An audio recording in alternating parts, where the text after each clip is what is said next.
There are franchise meltdowns, and then there's what's brewing in Berea. Because while the Cleveland Browns continue to feed the public their usual lines about competition and evaluating all options behind closed doors, the internal temperature over rookie quarterback Sheduer Sanders is boiling over. Not because he's failed, not because he's overwhelmed, but because, in the cruelest twist of irony, he's exactly what they hoped for, and now they have no idea what to do with him. If you're into the real story and all the messy twists they don't show on highlight reels, go ahead and subscribe. And if you're sticking around to see how this Browns QB chaos plays out, you should definitely be subscribed. Let's talk about why this is such a mess, not just what's happening. This isn't about a quarterback controversy. This is about a system failure. A franchise that stumbled upon unexpected competence and is now paralyzed by the implications. The Browns are experiencing something they didn't plan for, a rookie outperforming the timeline. Sanders wasn't supposed to be ready yet. He was a project pick, the long-term play, the guy they could hide behind a clipboard for a season or two while they kicked the quarterback question down the road. But then he walked into the facility, started stacking perfect practice sessions, and now he's sitting in the middle of the room like a live grenade.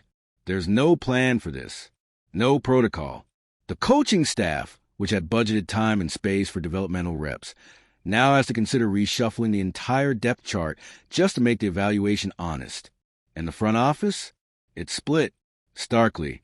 People who were lukewarm on Sanders during the draft process are still clinging to their early doubts, terrified of being made obsolete by a late-round pick with a famous last name and a frightening amount of poise. But here's the part that's truly wild.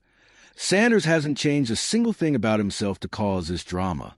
He's not politicking. He's not marketing himself in-house. He's simply doing the job, better than expected, more consistently than the veterans, with fewer errors, and with an energy that's clearly contagious. And that's the problem.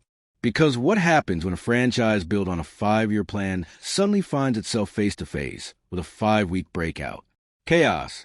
The playbook isn't ready for this version of Sheduer Sanders. The PR strategy definitely isn't. And the quarterback room? It's becoming a Cold War zone. Every rep Sanders takes is scrutinized. Every throw he makes in 7-on-7 drills is followed by side eyes and whispered reactions. One misfire? He's still raw. One completion? Camp arm. 2 touchdowns in a scrimmage? Against backups. The goalposts are moving so fast, they're practically circling the building. The more Sanders proves he's worthy of consideration, the more the team's internal politics twist themselves in knots. And it's not just fear of change, it's fear of narrative loss. If Sanders succeeds, it undermines the arguments of those who doubted him, the scouts who passed, the coordinators who wanted a different profile, the executives who saw him as a brand pick more than a football one. So now, they're rebranding his success as uncomfortable. And if that sounds insane, it's because it is. This is a rookie quarterback who's checking every box faster than expected, and the reaction from parts of the organization isn't celebration, it's suspicion, as if good performance without a green light from the top is somehow a threat. But let's go deeper. The root of the dysfunction here is a crisis of control. For years, the Browns have operated under a very specific illusion that their long-term planning and analytics-first approach would eventually deliver a sustainable, drama-free quarterback solution. They've tried everything else. Charismatic prospects, bargain trades, high-risk free agents, and they got burned every time. So they leaned into the slow burn strategy. Build, develop, trust the process. And here comes Sheduer Sanders, skipping steps, blowing up the curve, throwing clean balls in full-speed drills, running hurry-up offenses like he's in year 4, not month 4. Suddenly, the plan is crumbling, not because it failed, but because it's being surpassed. That's a rare kind of problem, and it takes a rare kind of humility to navigate. Unfortunately, humility isn't a currency the Browns' front office trades in often. They've built a culture where patience is rewarded and caution is praised. It's why veterans with mediocre ceilings are still getting first-team snaps. It's why not rocking the boat is still a legitimate reason to withhold opportunities from someone earning them. But at some point, reality knocks. And right now, Reality is knocking in the form of an efficient, composed, locked-in rookie quarterback who's making the veterans look replaceable. That's not easy to stomach. Not for coaches who spent months scripting reps around other QBs. Not for scouts who ranked Sanders well outside their top 5 prospects. And definitely not for executives who didn't want the distraction of Deion Sanders' kid becoming the story in Cleveland. Which, by the way, is another unspoken tension point. The baggage of the name. There's an underlying discomfort in the building about how to handle the Deion connection. Not because Sheduer has leaned into it. He hasn't. But because others have. There's fear that his rise would bring unnecessary media attention. That it would turn a low-key franchise into a spectacle. That any promotion would come with a built-in circus. But here's the thing. That circus never showed up. Sheduer did. Alone. Quiet. Focused. All the drama, that's coming from inside the house. The narrative being peddled, that giving Sheduer more opportunity would somehow derail the team's culture, isn't just false. It's cowardly. It's an excuse being used by people too uncomfortable to admit they misread him. And now, they'd rather smother his trajectory than admit they were wrong. Let's also address something that hasn't been said enough. The ripple effect on leadership. In every position group meeting, on every sideline drill, there are young players watching this unfold. Rookies, second-year guys, fringe roster hopefuls. They're paying attention. And what they're seeing is that even if you outperform expectations, even if you show up early and outwork everyone else, even if you become the locker room favorite, you still might not get a real shot. That's poison for a developing roster. That kind of double standard doesn't just cost you one quarterback. It costs you belief. Belief in the process. Belief in the leadership. Belief that effort gets rewarded. And once you lose that, it doesn't come back easy. Here's the cruel twist for the Browns. They actually did something right. They took a swing on Sheduer. They saw upside. They drafted smart. And now that it's paying off, they're freezing up. Because it didn't pay off how or when they expected. Imagine drafting a lottery ticket, scratching it, seeing the jackpot numbers line up, and then hesitating because you weren't ready to win yet. That's what's happening. And every day they hesitate, they inch closer to handing Sheduer off to another team that is ready. It could be New Orleans. It could be someone else. But make no mistake, if Cleveland fumbles this, there's a line forming around the block of teams willing to give him the support and snaps he's already earned. And that future, once set in motion, is irreversible. Because once Sheduer is out the door, the Browns can't put this genie back in the bottle. They can't pivot later. They can't rebuild the trust or redo the reps. This isn't a let's revisit it next offseason situation. This is now or never. And right now, they're staring down the barrel of never. So here's the big question no one wants to answer in Berea. Are they more afraid of being wrong about Sheduer or being right? Because if he's as good as he looks, that changes everything. It forces hands. It reshapes power structures. It resets timelines. And maybe, just maybe, that's the part they're not ready for. But they better get ready. Because one way or another, Sheduer Sanders is going to make noise in this league. The only question is, will it echo in Cleveland or come back to haunt them from somewhere else? The decision window is narrowing by the day. Every rep Sheduer Sanders takes in practice is a message, not just to the team, but to the league. Every time he walks back to the sideline after a perfect 2-minute drill, the message is loud and clear.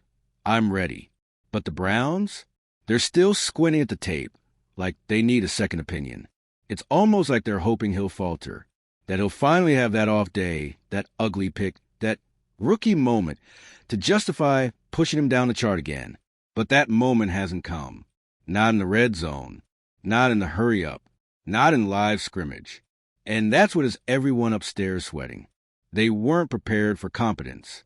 Certainly not this quickly. Let's talk about the quarterback room dynamics, because that's a whole ecosystem of pressure in itself. The veteran QB1, let's just say he's uneasy. Not because he's afraid of competition. He's a pro. He's been in the league long enough to know what this is. But because this particular competition feels different. Most backup QBs are placeholders or developmental cases that pose no real threat. But Sheduer, He's dangerous in the most annoying way. He's likable, not just because of the flashes on the field, but because he carries himself like someone people want to follow. Teammates gravitate toward him. He doesn't talk a lot, but when he does, it lands. Receivers listen. Linemen nod. Coaches notice. That stuff matters. Especially when you're playing a position that's half skill and half psychological warfare. And in that room, Sheduer isn't acting like the rookie. He's not waiting his turn. He's not awkwardly deferring. He's asking questions during film. He's offering corrections during walkthroughs. He's even started running impromptu chalkboard sessions after practice, helping other young players understand situational calls and 2-minute execution. There are rookies who show up and learn. Then there are rookies who elevate. Sheduer's the second kind. So why hasn't that earned him a bigger seat at the table? Because, in a bizarre way, he's outperforming the system. The Browns have spent years constructing this intricate, slow-drip quarterback infrastructure, coaching layers, analytics integration, developmental timelines. And now they're looking at a guy who's skipping steps. He doesn't need to be spoon-fed the system. He's digesting it whole. And instead of celebrating that, the team seems unsettled. Why?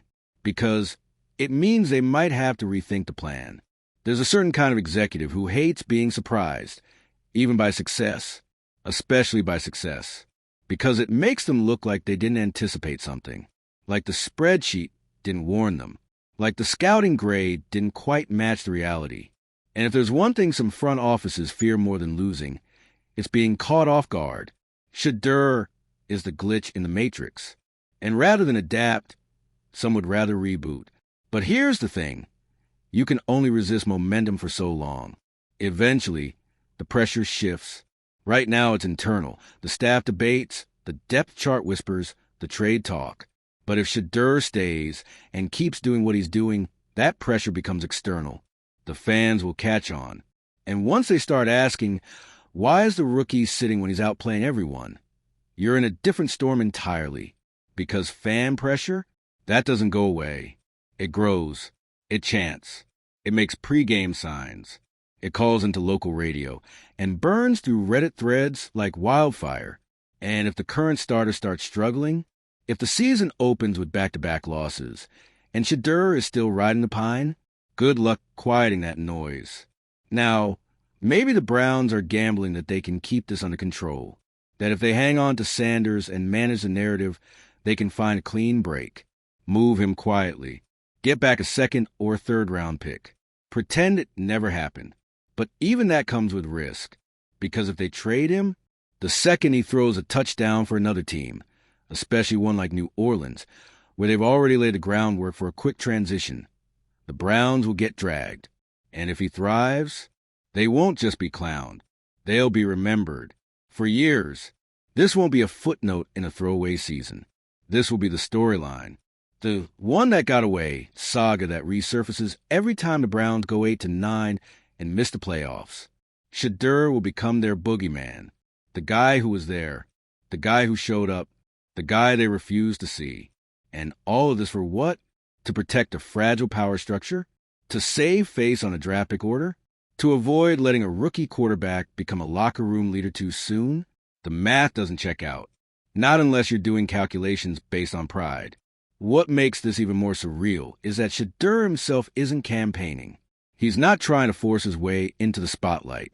He's not weaponizing his name, not leveraging his dad, not flexing on social media. He's just working. And in a league where rookies often come in too hot or too passive, that middle lane is rare. It's why the guys around him respect him. It's why his leadership is organic. And it's why trying to suppress that energy now is only going to make things worse later. Here's a harsh truth. There's no version of this story where the Browns come out looking smart if they trade Sanders now. If he fails somewhere else, they'll be accused of wasting a pick and mishandling development. If he succeeds, they'll be accused of sabotaging their own future out of insecurity. And if they keep him on the bench all year without giving him a fair shot, that might be the worst look of all. Because then, they're not just betting against his talent. They're betting against the locker room's judgment, against their own evaluation process, against the very idea of competition. You can't talk about open QB rooms and best man wins, and then ignore the guy who keeps winning. Eventually, someone's going to say it out loud. Someone inside the team. A coach. A player. Maybe even a player who doesn't like Sheduer personally, but respects what he's done. Because football doesn't lie. Film doesn't lie. The scoreboard doesn't lie. And when you string enough good reps together, even the most stubborn organizations start to bend. So what happens next? Maybe the Browns make the brave decision. Maybe they reevaluate the depth chart, reshuffle the reps, and let Sheduer compete for real. Maybe he wins the job outright. Maybe he doesn't. But either way, at least the process is honest. Or maybe they stay the course. Hide behind politics. Keep leaking trade rumors while praying he doesn't light it up too much. But that's just delaying the inevitable. Because whether it's in Cleveland, New Orleans, or somewhere else entirely, Sheduer Sanders is going to start. He's going to lead. And he's going to make some GM look like a genius. The only question left is, will that GM be wearing orange and brown or watching him on Sunday Night Football from a suite full of regrets? Because history doesn't forgive cowardice. And it definitely doesn't forgive teams that had the answer and refuse to turn the page. At this point, even the walls inside the Browns facility probably know what's going on. There's a tension in the air that no one can pretend isn't there anymore. Players feel it. Coaches feel it.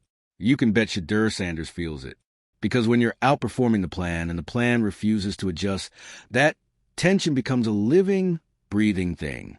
It sits in quarterback meetings. It lingers during walk-throughs. It hangs heavy during media scrums where everyone pretends things are business as usual. But it's not. It hasn't been for weeks. The cracks are showing in how people are talking or not talking. Coaches field questions with rehearsed lines like, "We're evaluating all of our guys," or "Sheduer's doing a great job developing at his own pace." But no one actually says what they mean, because what they mean is, "We don't know how to handle this." And how could they? This isn't how it was supposed to go. Sheduer was supposed to come in, sit behind a veteran, learn quietly, maybe flash once or twice in preseason, and carry a clipboard for most of the year. That was the plan. That's how the organization scripted it when they drafted him. They thought they were buying time. Instead, they got pressure. They got attention. They got a rookie quarterback making grown man throws and shifting the hierarchy before the leaves even started changing. And let's not pretend the front office doesn't hear the whispers, not just from the fans or the media, but from inside the building. Because there's nothing more dangerous to an organization's power structure than a locker room that starts rallying behind a guy the executives haven't fully endorsed. That's mutiny in slow motion, and it's already begun. There are position coaches who've gone on record internally saying that Sheduer reads defenses better than the current starter. Not hypothetically. Not one day. Right now, there are receivers starters requesting extra reps with him after practice because they want to be ready for when it happens. Not if, when. That kind of internal shift, you can't suppress it for long. The moment a locker room starts making its own decisions about who it follows, who it believes in, and who it wants under center, that's it. The game changes. The politics above can only stall the movement for so long. And here's what the Browns front office doesn't seem to grasp. Keeping Sheduer in limbo doesn't protect the team. It puts it at risk. It creates distrust. It creates distraction. And worst of all, it creates disillusionment. Players start to wonder if anything they do really matters.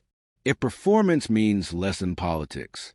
If hard work only counts when it comes with the right endorsement.